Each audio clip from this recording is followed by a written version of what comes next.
ദിവ്യമന്നയിലേക്ക് സ്വാഗതം. മാർച്ച് 15, നോമ്പിൽ 5-ാം ഞായർ. ചിന്താവിഷയം: വിമോചിപ്പിക്കാനുള്ള വിളി. Call to be liberative. Man is born free and everywhere he is in chains. മനുഷ്യൻ സ്വതന്ത്രനായി ജനിക്കുന്നു, എന്നാൽ അവൻ എല്ലായിടത്തും ചങ്ങലകളാൽ ബന്ധിതനാണ്. പ്രസിദ്ധ ചിന്തകനായ റൂസോയുടെ ഈ വാക്കുകളിൽ വിമോചനം ലഭിക്കാത്ത മനുഷ്യന്റെ ദയനീയ ചിത്രമാണ് കാണുന്നത്.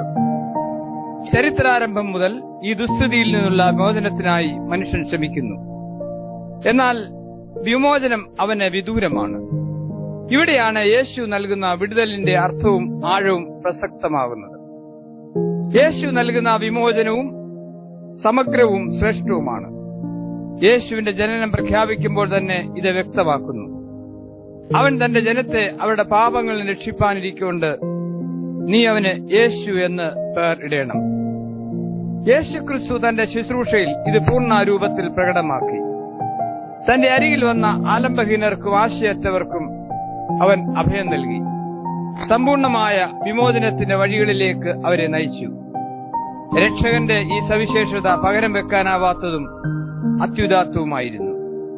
പാരതന്ത്ര്യങ്ങളിൽ അമർന്നിരുന്നവർക്ക് യേശു നൽകിയ വിടുതലിന്റെ സന്ദേശം ആശ്വാസകരവും അവനെ അനുഗമിപ്പാൻ സഹായകരവുമായിരുന്നു. തിരുവചനം ഈ സത്യം മറകൂടാതെ വെളിപ്പെടുത്തുന്നു. വ്യക്തികളുടെയും സമൂഹത്തിന്റെയും പ്രശ്നങ്ങളെ അഗാധമായി അറിഞ്ഞ് അതിന് ശാശ്വതമായ പരിഹാരം യേശു നൽകി. അതിനാൽ ഒരു വലിയ സമൂഹം പരപ്രേരണ കൂടാതെ അവനെ അനുഗമിച്ചു. മിസ്രൈമിൽ നിന്ന് വിടുതൽ ലഭിച്ച ഇസ്രായേൽ മക്കളെ പോലെ ലക്ഷ്യബോധത്തോടെ രക്ഷകനെ പിന്തുടർന്നു. യേശു നൽകുന്ന വിമോചനത്തിന്റെ നിസ്തുലമായ ഭാവങ്ങളാണ് സഭ ഇന്ന് ധ്യാനത്തിനും വിചിന്തനങ്ങൾക്കും വിധേയമാക്കുന്നത്.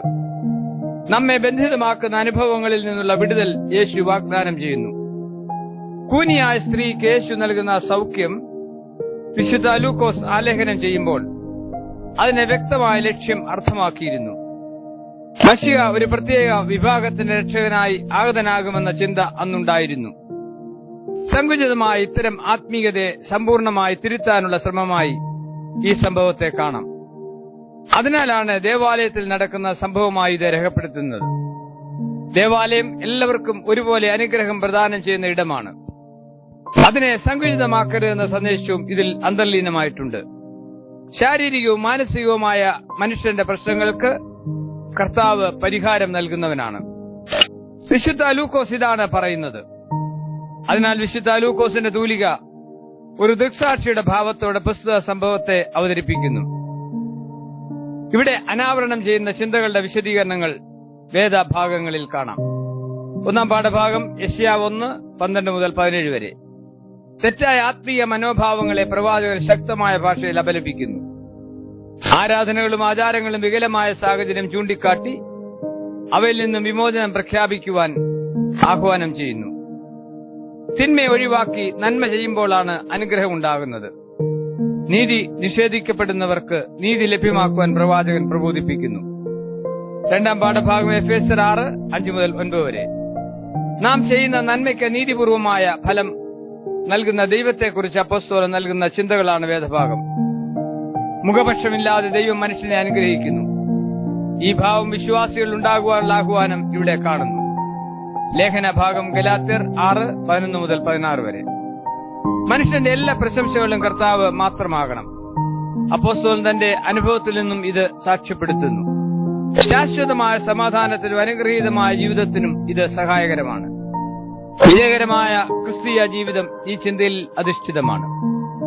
സുവിശേഷ വേദഭാഗം വിശുദ്ധ ലൂക്കോസ് 13:10-17 വരെ. യേശുക്രിസ്തുവിന്റെ സൗഖ്യദായക ശുശ്രൂഷ എപ്പോഴും സവിശേഷതകൾ നിറഞ്ഞതായിരുന്നു. അതിൽ വളരെ പ്രാധാന്യതയോടെ വിശുദ്ധ ലൂക്കോസ് മാത്രം രേഖപ്പെടുത്തുന്ന ഒരു സംഭവമാണ് വേദഭാഗം. ശബത്തിൽ ഇത് സംഭവിക്കുന്നു. യേശു ശബത്തിൽ രോഗികൾക്ക് സൗഖ്യം നൽകുന്ന 7 സംഭവങ്ങൾ സുവിശേഷങ്ങളിൽ രേഖപ്പെടുത്തിയിട്ടുണ്ട്. യഹൂദ നിയമപ്രകാരം ഇത് നിയമവിരുദ്ധവും ആചാര ലംഘനവുമാണ്. എന്നാൽ ശബത്തിനേക്കാളും അതിന്റെ നിബന്ധനകളെക്കാളും വലുത് മനുഷ്യന്റെ സൗഖ്യവും വിമോചനവുമാണെന്ന് യേശു പരസ്യമായി പ്രഖ്യാപിച്ച സന്ദർഭങ്ങളായിരുന്നു ശബത്തിൽ നൽകിയ സൗഖ്യങ്ങൾ. തെറ്റായ ക്രമങ്ങളോടും നിയമങ്ങളോടുമുള്ള കർത്താവിന്റെ വ്യക്തമായ പ്രതിഷേധവും ഇതിൽ കാണുന്നു. ശബത്തിലെ ആരാധന വ്യക്തിത്വത്തെ പൂർണ്ണതയിലേക്കും അനുഗ്രഹത്തിലേക്കും നയിക്കുന്ന അനുഭവമാകണമെന്ന് യേശു പഠിപ്പിച്ചു. തെറ്റായ അനുഷ്ഠാനങ്ങളെയും ചിന്തകളെയും പരസ്യമായി ലംഘിച്ച് മനുഷ്യനെക്കുറിച്ചുള്ള ദൈവോദ്ദേശം ലോകത്തിന് വെളിപ്പെടുത്തിയ കർത്താവിന്റെ ധീരമായ നിലപാടുകൾ വിശ്വാസ സമൂഹത്തിന് പുത്തൻ ഉണർവ് നൽകി. ശബത്തിനെക്കുറിച്ച് പഴയ നിയമം നൽകിയ നിർദ്ദേശങ്ങൾ വ്യാഖ്യാനിച്ചതിലുള്ള അപാകത ഈ ദൃശ്യ പ്രവർത്തനങ്ങളിലൂടെ കർത്താവ് ചൂണ്ടിക്കാട്ടി. ഇത് യഹൂദ മത പണ്ഡിതന്മാരെ അലോസരപ്പെടുത്തി. ശബത്തിൽ നൽകിയ സൗഖ്യം നവീന ആശയങ്ങൾക്ക് വഴി തുറന്നു. ആത്മീയതയെ കർത്താവ് കേവലം ആചാര അനുഷ്ഠാനങ്ങൾക്കപ്പുറമായി നന്മയുടെ മുഖാന്തരങ്ങളാക്കി തീർത്തു. ചില അസ്വസ്ഥതകൾ സംജാതമായെങ്കിലും അവ സമൂഹത്തിന്റെ പുനർനിർമ്മാണത്തിന് കാരണമായി. കർത്താവ് നിയമങ്ങളെ പൊളിച്ചത് അവിടെ നിസ്തുലമായ ജലത പണിയുവാനായിരുന്നു.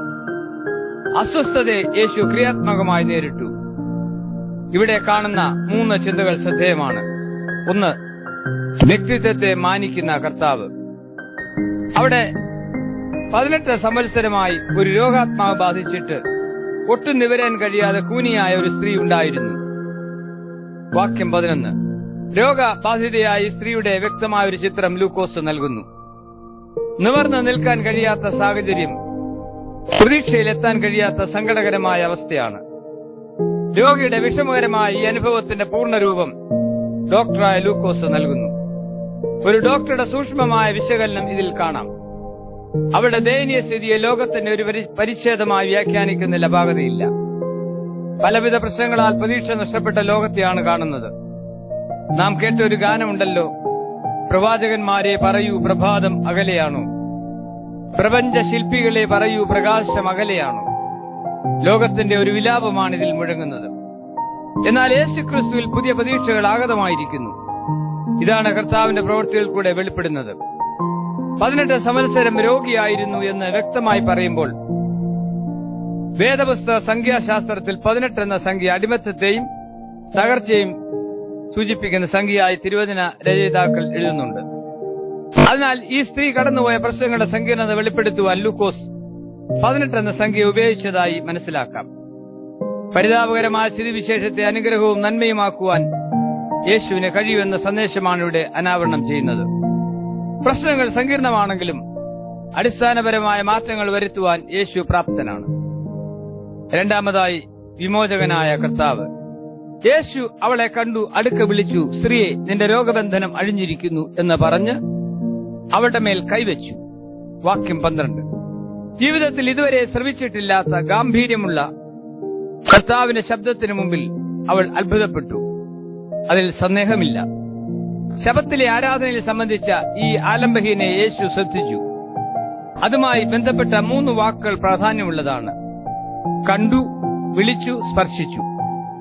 ആശയറ്റവരോടും ആകുലതയിലുള്ളവരോടും യേശു പ്രകടമാക്കുന്ന ആർദ്രമായ മനോഭാവമാണിതിൽ വ്യക്തമാകുന്നത്. യേശുവിൽ ദൃശ്യമായ കരുണയുടെ ആഴം വ്യക്തമാണ്. സൗഖ്യം നൽകാൻ യേശു ഉപയോഗിക്കുന്ന വാക്കുകൾ: നിന്റെ ബന്ധനം അഴിഞ്ഞിരിക്കുന്നു, woman, you are free from your sickness എന്നാണ്. ശാരീരികവും മാനസികവും ആത്മീയവുമായി അവൾ അനുഭവിച്ച ബന്ധനങ്ങളിൽ നിന്നുള്ള സമഗ്ര മോചനമാണ് യേശു നൽകിയത്. ശരീരത്തിലും മനസ്സിലും അവൾ അനുഭവിച്ച ബന്ധനങ്ങളിൽ നിന്ന് യേശു അവളെ സ്വതന്ത്രയാക്കി.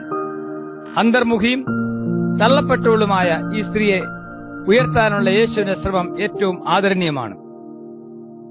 രഹസ്യത്തിൽ സൗഖ്യം നൽകാമായിരുന്നു. എന്നാൽ പരസ്യമായ ഒരു വലിയ സമൂഹത്തിന്റെ മധ്യത്തിൽ വെച്ച് സൗഖ്യം നൽകി ഒരു പുത്തൻ ചിന്താധാരയ്ക്ക് യേശു ആരംഭം കുറിക്കുന്നു. ഇതിൽ കൂടെ കർത്താവ് മനുഷ്യന്റെ മഹത്വം പ്രഖ്യാപിക്കുകയും വികലമായ മനോഭാവങ്ങളോടുള്ള പ്രതിഷേധം പ്രകടമാക്കുകയും ചെയ്യുന്നു. ഈ ദൌത്യമാണ് സഭയെ കർത്താവ് പരമേൽപ്പിച്ചിരിക്കുന്നത്. വേദവ്യാഖ്യാതാവായ ഡോക്ടർ ബാർക്ലെ പറയുന്നത്, Christianity alone guarantees and defends the value of ordinary individual എന്നാണ്. മനുഷ്യന്റെ വിലയും മഹത്വവും വെളിപ്പെടുത്തുന്നതിനാണ് ദൈവം മനുഷ്യനായി ലോകത്തിൽ അവതരണനായത്. പ്രത്യാശ നഷ്ടപ്പെട്ട ലോകത്തിന് ഇത് പ്രതീക്ഷയുടെ സന്ദേശമാണ്. അവൾ ക്ഷണത്തിൽ നിവർന്നു നിന്ന് ദൈവത്തെ മഹത്വപ്പെടുത്തി. വാക്യം 13. ഈ വാക്കുകൾ യേശു നൽകുന്ന നിസ്തുലമായ സൗഖ്യത്തിന്റെ പ്രത്യക്ഷമായ തെളിവായിരുന്നു. അതോടൊപ്പം സൗഖ്യം പ്രാപിച്ച സ്ത്രീയുടെ അളവറ്റ കൃതജ്ഞതയുടെ വിളംബരവുമാണ്. അവരുടെ തുടർ ജീവിതം രക്ഷകന്റെ പാതയിൽ കൂടിയായിരുന്നു എന്ന് നിസ്സംശയം പറയാം. 3. ജീവിതത്തിന്റെ ഔന്നത്യം വെളിപ്പെടുത്തുന്ന കർത്താവ്. അബ്രഹാമിന്റെ മകളായ ഇവളെ ശബത്ത് നാളിൽ ഈ ബന്ധനം അഴിച്ചുവിടേണ്ടതല്ലയോ? വാക്യം 16. രോഗിയും അവഗണിക്കപ്പെട്ടവളുമായ ഈ സ്ത്രീ അബ്രഹാമിന്റെ മകളാണെന്ന് പറയുവാൻ യഹൂദന്റെ മുൻവിധി അവരെ അനുവദിച്ചിരുന്നില്ല. യേശു പരസ്യമായി അവൾ അബ്രഹാമിന്റെ മകൾ എന്ന് പ്രഖ്യാപിക്കുമ്പോൾ അത് അത്യന്തം പ്രകോപനപരമായിരുന്നു. ചുങ്കക്കാരനായ സക്കായിയെയും യേശു അബ്രഹാമിന്റെ മകനെന്ന് സംബോധന ചെയ്യുന്നതായി ലൂക്കോസ് രേഖപ്പെടുത്തുന്നു. ഇപ്രകാരമുള്ള പ്രഖ്യാപനങ്ങൾ ശ്രോതാക്കളിൽ വിസ്മയവും അമർഷവും സൃഷ്ടിച്ചു. എന്നാൽ ഈ പ്രസ്താവം ദൈവനീതിയുടെയും ദൈവത്തിന്റെ മനുഷ്യരോടുള്ള കരുതലിന്റെയും വിശദീകരണമാണ്. മുസ്തലനായ രക്ഷകനെയാണ് ഇവിടെ കാണുന്നത്. മനുഷ്യന്റെ മൂല്യത്തിന് ഒരു പുനർനിർവചനം യേശു നൽകുന്നു. ആരും അവഗണിക്കപ്പെടേണ്ടവരല്ല എന്ന സന്ദേശവും കർത്താവിന്റെ വാക്കുകളിൽ മുഴങ്ങുന്നു. വിപ്ലവകരമായ ആശയത്തിന്റെ പങ്കിടലാണ് ഇവിടെ കാണുന്നത്. കേൾവിക്കാരിൽ പുതിയ ചിന്താധാരയുടെ വിത്തുകൾ കർത്താവ് വിതച്ചു. ആ വിത്തുകളാണ് ക്രൈസ്തവ സഭയിൽ വളർന്നത്. സഭയെ ലോകത്തിൽ ശ്രദ്ധേയമാക്കിയത് ഇപ്രകാരമുള്ള യാഥാർത്ഥ്യങ്ങളിൽ കൂടെയാണ്. പരിമിതികളുടെ മധ്യേ രോഗിയായ സ്ത്രീയുടെ ആരാധനാ തൽപരതയ്ക്ക് ലഭിച്ച പ്രതിഫലമായും ഇതിനെ കാണാം. ഇവിടെ ദൃശ്യമായ അനുഗ്രഹത്തോടും അത്ഭുതത്തോടും നിഷേധാത്മകമായി പ്രതികരിക്കുന്ന പള്ളിപ്രമാണി ശ്രദ്ധിക്കപ്പെടേണ്ട ഒരു കഥാപാത്രമാണ്. അയാൾ നീരസപ്പെട്ടു എന്ന് കാണുമ്പോൾ വികലമായ ആത്മീയ മനോഭാവങ്ങളുടെ പ്രതിനിധിയായി പള്ളിപ്രമാണിയെ മനസ്സിലാക്കേണ്ടതാണ്. രോഗിയായ സ്ത്രീ ശാരീരിക വൈകല്യമുള്ളവൾ ആയിരുന്നെങ്കിൽ ഫിസിക്കൽ ഹാൻഡിക്യാപ്പ്, പള്ളിപ്രമാണി ആത്മീക വൈകല്യമുള്ളവനായിരുന്നു, സ്പിരിച്വൽ ഹാൻഡിക്യാപ്പ്. രണ്ടുപേരും രോഗികളാണ്. ബലഹീനയായ ഈ സ്ത്രീ ദൈവകൃപയെ മനസ്സിലാക്കിയപ്പോൾ സൗഖ്യം പ്രാപിച്ചു.